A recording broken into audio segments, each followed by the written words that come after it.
is Susan Bradley for CSO Online. Today I'm going to talk about Microsoft 365 Defender and some advances that they talked about at Microsoft's Ignite conference. Recently I spoke with Microsoft's Rob Lefferts, Corporate Vice President, Program Management, Microsoft 365 Security and Compliance, about recent updates to the Microsoft 365 Defender solutions. In particular, they're pulling all of the different pieces of the 365 suite into one portal so that you can track information all the way across.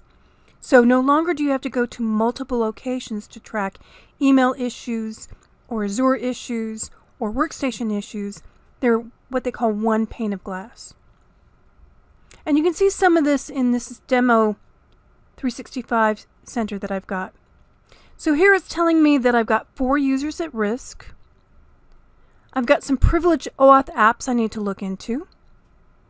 I've got some non-compliance devices.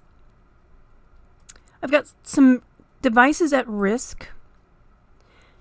And I've got some active incidents down here. And before I used to have to go to a different portal in order to see these, and now they're in one location. So here's one, for example. It's telling me I had something called impossible travel, where someone attempted to log in, and they logged in attempted to log in from Brazil, and then they logged in from our normal location. So it's giving me a warning that this person could not possibly have gone from point A to point B in that amount of time. So it gives me an alert and lets me know that I can look into it. Now, I already got the alert saying that the person wasn't able to log in. We have two-factor authentication. But it gives me an idea of what kind of threats I have out there. And I can assign this incident to someone. I can consult what's called a threat expert. If you are a large enough organization, you can actually contact Microsoft to have them review the situation. Another key tool that I love, absolutely love, is something called Threat Analytics. It's up here at the top, and it really gives kind of a overview of some risks that are out there and what it means to me and what proactive things I can do in my organization in order to protect myself. And this is one of those things that I highly recommend. This is all gated by licensing. You have to have an E5 license. And if you can't justify that across your organization, and most of us cannot, what I'd highly recommend that you do is kind of risk view your organization. Determine those people in your organization that are at the highest risk, that the attackers are going to come after, and make sure you have this E5 licensing for them. And you'll have to put up some special rules in the console in order to make sure that only those people that have the E5 licenses show up. You have to put them in special groups. But once you do that, you can get actionable information about how you can make things more secure for that person. So here, for example, are some recent items in the news. And I'm going to first go down to the ransomware, because that usually gives me a lot of actionable things that I need to do for my desktops. And it talks about an overview of what's going on. And it talks about if I've had any alerts in my organization. And it gives me a clue that, hey, I've got some misconfigured devices. I can take some action to make myself more secure. And you can click on View Mitigation Details. And it tells you that, hey, I could turn on some additional things to make sure that my devices are more secure. And a lot of these have to do with what's called attack surface reduction rules.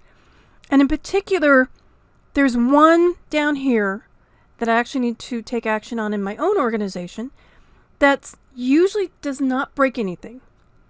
And you can certainly start by doing what's called auditing of this rule, and then later on turn it on in full enforcement. And this block all Office applications from creating child processes. Office macros right now are one of the biggest ways that ransomware get inside our organization. So if there's ways that you can block attacks, limit Office macros, block Office macros, you would be highly recommended to do so. So take a look at these recommendations, see if you can do them inside your organization. Another key one that's obviously recently in the news is one on Exchange Server. And again, it gives you actionable information. They keep updating the post as more information. And it provides you if you've been impacted, how many devices are misconfigured. You can see if there's any other related incidents. In this case, there isn't. But you get the idea that this gives you actionable information that you can take back to your C-level organization and say, hey, we need to do this, and we need to do this quickly in order to protect ourselves. Another key item that you can do is something called attack simulation training. So you can actually send out phishing simulations to your organization and actually test it out. You can take a look at the different simulations and automations and actually see how your users respond to it. So we're going to go out there and we're going to credential harvest, malware attachment, do a link, drive-by URL. You get the idea that you can test this out in your organization to see how susceptible you are to these kinds of attacks. So again, take a look at the changes to the Microsoft 365 Defender. I highly recommend that you, again, look at your organization, look at the risk, assign people in your organization that you know are going to be targeted to have this 365 E5 license. I highly recommend it. It's worth every penny. I don't recommend that everyone gets this license. Again, you want to look at your organization and see who needs that risk. But if you haven't taken a look at it, please get a trial and check it out. As always, stay safe and stay secure. This is Susan Bradley for CSO Online.